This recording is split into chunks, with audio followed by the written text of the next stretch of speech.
ಎಲ್ರಿಗೂ ನಮಸ್ಕಾರ. ಇವತ್ತಿನ ವಿಡಿಯೋದಲ್ಲಿ ನಮ್ಮ ಮನೆಯ ಸಾಂಪ್ರದಾಯಿಕ ಮತ್ತು ಆರೋಗ್ಯಕರ ಆಹಾರವಾದ ಬಸ್ಸಾರಿನ ಬಗ್ಗೆ ತಿಳ್ಕೊಳ್ಳೋಣ. ಬಸ್ಸಾರು ಅಂದರೆ ಕನ್ನಡ ನಾಡಿನ ಹಳ್ಳಿಗಳಲ್ಲಿ ಬಹಳ ಪ್ರಸಿದ್ಧವಾದ ಒಂದು ಆರೋಗ್ಯಕರವಾದ ಸಾರು.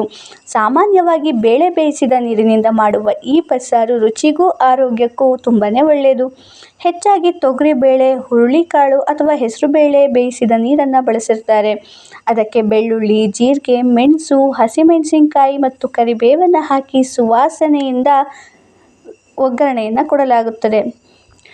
ಬಸ್ಸಾರು ಕೇವಲ ರುಚಿಕರವಾದ ಆಹಾರ ಮಾತ್ರವಲ್ಲ, ಇದರಲ್ಲಿ ದೇಹಕ್ಕೆ ಬೇಕಾದ ಪೌಷ್ಟಿಕಾಂಶಗಳು ಇರ್ತವೆ.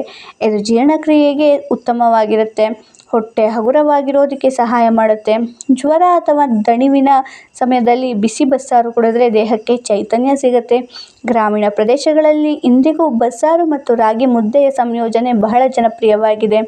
ಈ ಆಹಾರ ದೇಹಕ್ಕೆ ಶಕ್ತಿ ನೀಡುವ ಜೊತೆಗೆ ಹೊಟ್ಟೆಯನ್ನು ತುಂಬ ಸಮಯದವರೆಗೆ ತುಂಬಿರುವಂತೆ ಮಾಡುತ್ತೆ.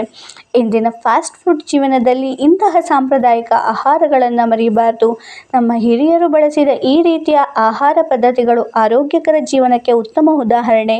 ಹೀಗಾಗಿ ನೀವು ಕೂಡ ಮನೆಯಲ್ಲಿ ಆರೋಗ್ಯಕರವಾದ ಬಸ್ಸಾರನ್ನು ತಯಾರಿಸಿ ಕುಟುಂಬವರ ಜೊತೆ ಸವಿಯಿರಿ. ಇವತ್ತಿನ ಮಾಹಿತಿ ವಿಡಿಯೋ ಇಷ್ಟ ಆಗಿದ್ದರೆ ವಿಡಿಯೋನ ಲೈಕ್ ಮಾಡಿ, ಶೇರ್ ಮಾಡಿ, ಸಬ್ಸ್ಕ್ರೈಬ್ ಮಾಡಿ. Thank you for watching.